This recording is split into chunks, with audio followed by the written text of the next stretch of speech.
You can see how desperate Tinubu is for 2027. You can imagine that immediately after the election, they position Wike in the FCT. They are trying to take over Rivers State. They want to take over Kano State. They even tried it in Zamfara. It didn't work. And everywhere, they are eyeing so many states that they want to take over, not legally, by force. So, guys, finally, this has come out to expose how their party was sold over to Tinubu and the APC. So, guys, we all know that it is no longer news that Wike, who is a member of the PDP, is in the PDP working for the APC alongside with the acting chairman of the PDP. And that is what is bothering this lawmaker. This time around, he's no longer holding the information he has with him.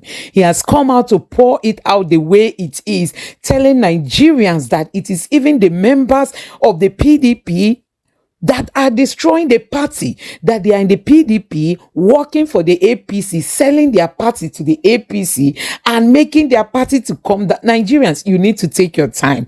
Honestly, you need to listen to the words of this man, the things that he has come out to reveal to Nigerians. And one keeps wondering, what was the offer that will make these people to sell their party for almost nothing? To be frank with you, this is one of the painful moments our intra-party democracy is going through. And without missing word, our party leadership at the national and at the state level have been highly compromised as it has to do with Rivers.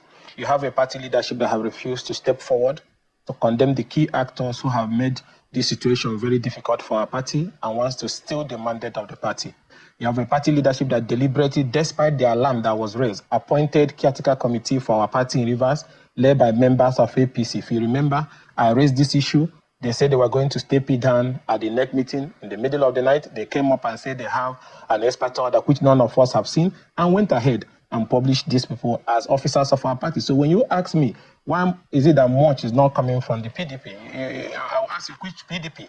Because the people that are there are not members of PDP, and that is why they cannot stand up to defend the interests of our party. We have a party leadership that is unable to know where to draw a line between their personal affiliation with one of the key actors in this whole crisis, which is the FCT minister, and the interests of our party. You are even aware that they were supposed to conduct the election to bring a substantive chairman by August. But while we are sleeping, they have issued another notice that until September. So deliberately, they don't want the party to move forward. They want to destroy the party. Let me tell you, even today, if you remember, during the days of Aswad, just with AC to ACN, he led a strong opposition movement that crystallized to a mega alliance that defeated our party.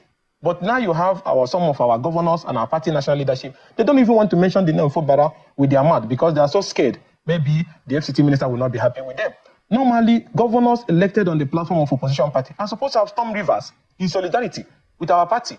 But they don't care because they're elevating some of their personal affiliation above the interest of survival of opposition in the country. So this whole thing to me is a joke. The party is not doing anything, not even say they are doing much or not. They're not doing anything in terms of speaking with strong voice, in terms of coming forward to insist. In short, as a matter of fact, as we are aware, you saw our party going to the low level of filing an application in court to even say that those who have left our party are still members of our party so that they can help them get legitimacy to remove our party in office in Rivers. It's so painful. And it's so painful that these are the same people that have swore to affidavit. Thank God I even came with it to this your studio. They swore to affidavit in court that on December 11, 2023, that they have left the People's Democratic Party to join APC. But our own party, in their own affidavit, is saying they have not left so that they can get a court order that will help them to remove Fubara from office. So this whole thing is a joke and is a low level for opposition politics in Nigeria. Never in the history of opposition politics anywhere in Africa can a political party abandon its own vision, abandon its own agenda in pursuit of interest that is personal and cannot help to the growth of democracy. But do you think that they should take sides with the governor or they should intervene in the issue of the party itself? The FCT minister, as we speak, although he's serving under the APC administration, he's still a member of the PDP. The governor is still a member of the PDP. There are some lawmakers who are still members of the PDP and others, it's a subject of adjudication, so I'm careful, who have defected and the issue of whether or not they defected. So it's a gamut of issues. Is it about taking sides or is it about coming to intervene, whether at the state level or at the federal level? There's no need for any intervention here. First of all, you have elected members of your party, 27 of them, who got up one morning without any division in your party, say they are no longer members of your party.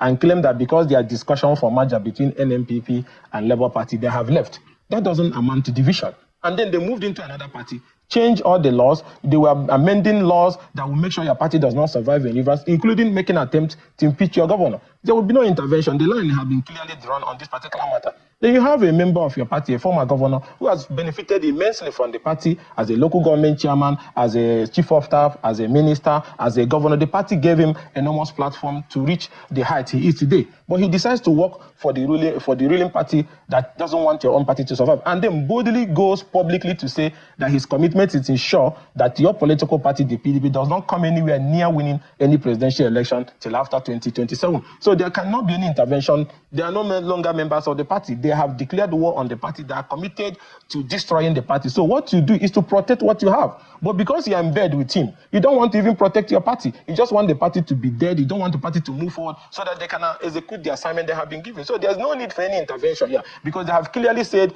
they don't want the party to win. They don't want the party to survive beyond 2027. So what are you intervening? It's on video. I watched it on your TV during their Thanksgiving or reception in Rivers. They said it clearly. So it is not left for the national leadership of the party to say, no, this is not what this party was set up to do. Because you are not aligning with the vision of the party, because you don't want the party to win the election, which is one of the functions of political party, and because you don't want the party to be a strong opposition party, give way. But our own political party is even giving them the legal backing and giving them the enabling environment for them to continue the anti-party activity to the extent of filing cases in court to aid them. So we don't have a party leadership. We just have, people that APC have imposed on us and want to continue to impose on us with the sole aim of ensuring that we don't go anywhere beyond the place where we are today. So before we get to other issues, what do you think should be the right, for instance, if you're given the opportunity to say, what are the 1, 2, 3 steps that should be taken to protect your party? What would they be? First of all, I said our governor needs to stop sleeping. If you watch my statement today, it was very clear that while the opposition bases in Kano and Rivers is under attack, some of the leaders of our party are drinking champagne with those who want to kill the party. That our governors must behave like governors of 99, governors of 2007, and step forward and provide leadership and stop hobnobbing with those who doesn't want us to survive, including the leaders of the party. Speak up, stand up, show solidarity in support of the opposition movement in the country. And as a matter of fact, the national chairman needs to give way for the North Central to assume their rightful position as spelled out in our party constitution so that the process of reforming and rebuilding and reconciling and uniting can commence in the party. And also, more importantly, that what needs to be done is that the federal government needs to understand that these things that are happening, these people that are claiming to be working for the federal government are actually pushing their political interests. They are fighting for political survival, whether in Kano, whether in Rivers. They are not working for Tinubu. And that let's not have a repeat of the crisis of the 60s and the 1983, where the Federal High Court and the police were used by those who are close to federal government then, and that led to serious constitutional crisis that even led to collapse of democracy. That let's not have a repeat of that. Let the federal government be able to call these people to order because they're on a mission that is personal, has nothing to do with the federal government. So I got a release from the caucus of the People's Democratic Party in Rivers State, and they are not happy with you, apparently, from what I see. They consider you that more like you're meddling in the affairs of the state that is not, your state, Imo State. They say your state has myriads of issues in terms of your political party, and you're not paying attention to it. They say you've thrown caution, decorum, and responsible conduct expected of your high office to the wind. What's your response to this? I don't want to dignify such things with a response because they are your colleagues. The authentic Rivers, the authentic Rivers caucus have issued a statement today, and that is the one led by Right Honorable Abiante. He has issued a statement and have disowned that statement. You have Boma, part of it. You have Honorable Anderson there. You have Mona Chim. You have Emerengwa, and other committed Rivers federal lawmakers who belong to that caucus. So they have issued a statement, and I think that statement is out there in the public. And if you Google it, you can see that the Rivers House of Rep caucus have disowned that statement. And for the fact that they have disowned that statement, that is not coming from them, and they have reaffirmed confidence and appreciation for many years of sacrifice in defense of democracy. That is very consoling, and I will not want to dignify anybody that is seeking my attention with a reply on that matter. Let's now go to the other issue where we brought you here. It's talking about your proposal for regional government. It's been around for a while, that conversation, and you have been at the vanguard of it. So my natural question to you will be, what exactly is wrong with this form of government that you're proposing a different form for us? What the form we're proposing is very simple. It's a 6-year single-term presidency that will rotate between North and South, and also all elections in one day. And the reason is very simple. Our electoral process has been so bastardized. The credibility and the outcome over the years is difficult for people to believe in because of desperation of political actors. And we now say that if we have all election in one day, it will save us cost and also bring all stakeholders together. It means that, candidates, agents of candidates for the 5 elections that will go the same day, we even bring the number of people in the polling units to almost 50. Everybody will turn out. It will reduce the level with which, election materials are hijacked, and it will ensure massive participation from everybody. There will be vigilance, and that will also help in ensuring that once accreditation figure is used to announce, for instance, the first segment of the election, which is maybe the State House of Assembly, that puts a cap on the accreditation, and it cannot change by the time you get to counting of presidential or governorship election result. That will help us to ensure a credible outcome. And also, we're insisting that there must be adequate punishment for election officials that announce results that are false or that was not electronically transmitted. 7 years with option of no fine. But there must be serious consequences to help to discourage them.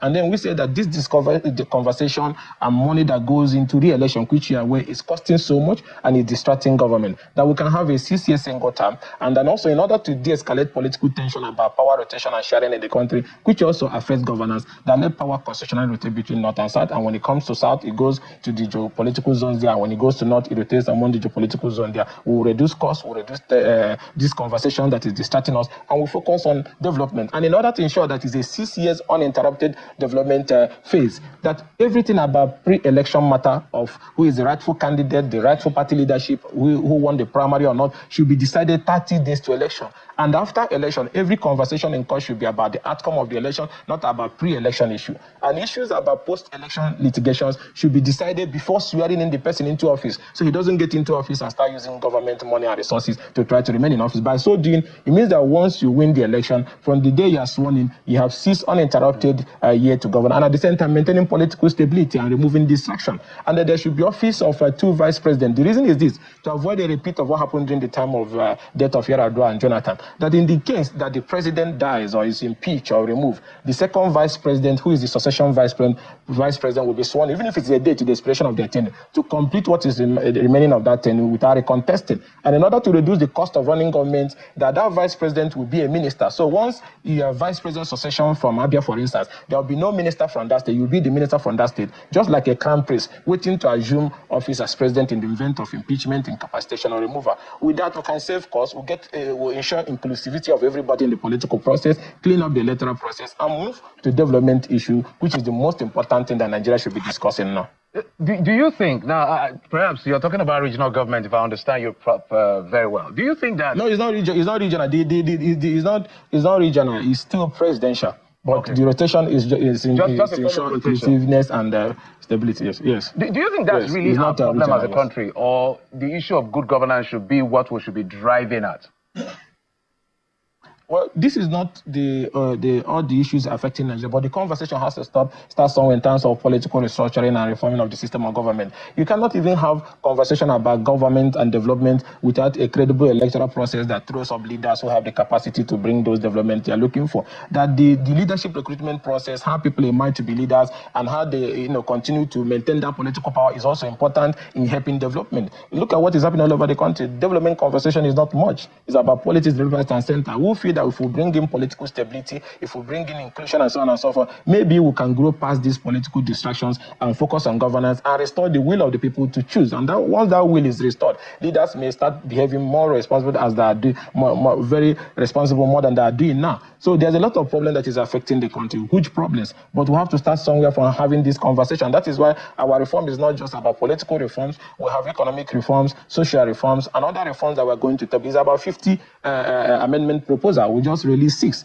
In the coming weeks, we are going to release the other ones to understand that it's a multi-faceted approach to solving our problem. It's just our contribution. There's other is not like something that must be done the way we want, but we just want to bring up conversation that it is high time we restructure not just the political leadership level, the economic and so on and so forth to be able to move forward, including the issues of local government administration, which if we're done, will help to engineer accelerated development at the rural areas and help to increase economic growth. I'm going to come to that issue of local government in just a moment, which has been the issue in Rivers State. and some other places as well. You heard what happened in Ondo, where the LCDA was nullified by a court for not being constitutional, null and void, and all of that. But in the House, from the conversations you're having as a member of the House, what feelers are you getting in terms of support for this particular piece of legislation you are trying to propose? Well, we've been able to reach a lot of our colleagues, and the conversation has been positive. And we're doing this ahead of the second reading, which is critical to the survival of this proposal. And we believe that our colleagues also agree that the need for us to, find a way to build stability in the system. We're hoping and praying that our colleagues will help us see this through. Now, let me ask that question of local government before I delve into other issues, which has been a bone of contention. And we've constantly repeated the fact that there's no provision for caretaker committee or any form of administration in that matter as far as the Section 7, subsection 1 of the 1999 Constitution as amended is concerned. But the law also gives state the power to, guarantee the establishment of elected, democratically elected officials. But we've seen states creating all forms of systems to have people at the local level. In going forward and amending the Constitution, don't you think it's time for the Constitution, which is our ground norm, to be very specific and emphatic about how local government administration should be managed without prejudice to the case in court between the federal government and the states? Yeah, we have gone through this before we even came to the parliament. Previous parliament have made attempts in cleaning the local government system. But the problem that we always run into is the non-cooperative attitude of the state House of Assembly, who most times are appendage of their governor. Even to the extent of this autonomy issue have been there since 1999 to today. And this 10th Assembly is also working in cleaning the local government system. So there's even proposal by different people that their election should be conducted by the federal INEC, because the people don't have confidence in what most of the state electoral commissions are doing. That most times it looks like they end up announcing one particular party as winners of the election. So yes, without any prejudice to the ongoing amendment proposal by some of my colleagues, yes, there is conversation and there are proposals on the table to see how we can make it truly independent so that all these issues can be resolved. Because once the local government system is working effectively, it will be a kind of engine room to accelerate economic growth that will help the Nigerian economy and employment problems to be solved. That conversation is on, and then but at the same time, while we're looking for that solution, that cannot also, like the reverse race, give room for House of Assembly or anybody to sit down and then look at the tenure of elected local government chairmen that have expired and then give them tenure extension. Such a thing is unknown to any democratic state, because tenure limit is something that is sacrosanct, and somebody cannot be elected for 3-year tenure and then in the midnight of expiration of his tenure, you run into 2-bedroom in Emoha and change the local government law and say the person can remain in office forever. I think also that is the same thing with the caretaker you are commending. We should to allow that one, that is worst, because it means that State Assembly can pass a resolution and extend the tenure of the governor forever, and the National Assembly can also extend the tenure of a president forever. So such a thing should be discouraged in any democratic setting. And even the issue of the reverse you're talking about, the state is have announced its plan to conduct election. But this political crisis and the confusion thrown into that system and multiple litigations by those who wanted to seize that layer of government by force caused all this confusion that you see that created this lacuna. Well, I can't wind down the conversation with you without trying to, it's 25 years since the National Assembly was formed in 1999. So I'm going to do two-part assessment within the short time we have. For you, 25 years, what has been the highlight? And 1 year under President Bola Tinubu, what has been the highlight as well as the low point in both scenarios? Well, democratically, you cannot have a functional democratic system without a parliament. As a matter of fact, the history of parliament system from the time of the French Revolution in about 1776 or thereabout have been about people, a platform for the people and a platform for the people to engage and be able to ensure that the commonwealth is well protected and the interest is also well protected. In short, any democracy without a parliament is not a democratic system at all. So 25 years, they have played roles that were also helpful, and at the same time, there are some shortfalls that also needs to be worked upon. And that shortfall was also caused by the electoral system that has not been very effective, that have seen people who may not share those strong commitment to get democracy to work perfectly were being elected into parliament in the past. So strongly I believe, yes, things have not fared very well, but going forward, things can also improve. And 1 year under the present regime, one of the big things we have enjoyed in the parliament today is unity and stability. Members were able to come together to understand that Nigeria is facing a critical moment, and it's time for a joint effort for us to put our individual differences aside across. Even if you watch, you have high number of opposition people, but then I said, okay, let's constructively criticize, but let's support government to be able to pull Nigeria out of the challenging economic problems we have today and be able to make life better for our people. So in terms of stability, in terms of harmonious working relationship, and in terms of effective legislation, we have done that to help government to be able to move forward. But there's still a lot that needs to be done. Absolutely. Honorable Justin, in about 1 minute, a straight question. Nigerians will be looking forward to a day when the National Assembly will begin to debate issues around how to reduce the cost of governance, beginning with the National Assembly. We saw the budget presented by the President of the National Assembly as well as other institutions of government. The National Assembly increased that budget.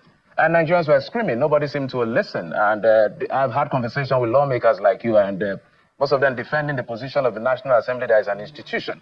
But to Nigerians, sometimes it feels like the lawmakers are divided on other political issues, but when it comes to certain things that are like the largesse, like the cars and increase of budget, everybody keeps none. That's the perception. How does the National Assembly intend to manage this to win back the interest of the people and the confidence of the people? Because that's the perception.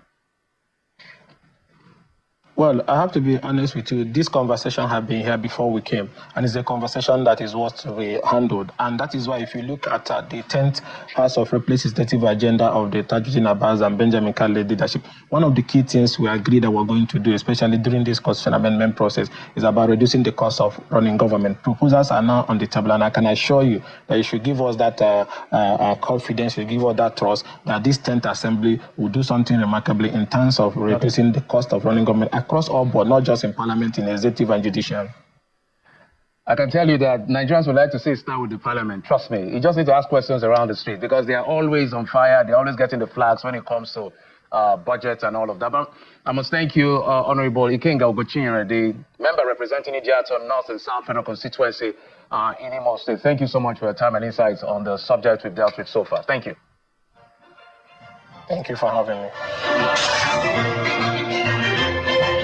The PDP has collapsed. PDP has collapsed. Even in Rivers State, where the fight is currently on, I tell you, the PDP can no longer do anything. There is no action coming from the party members. I mean, so many things have gone wrong in this party.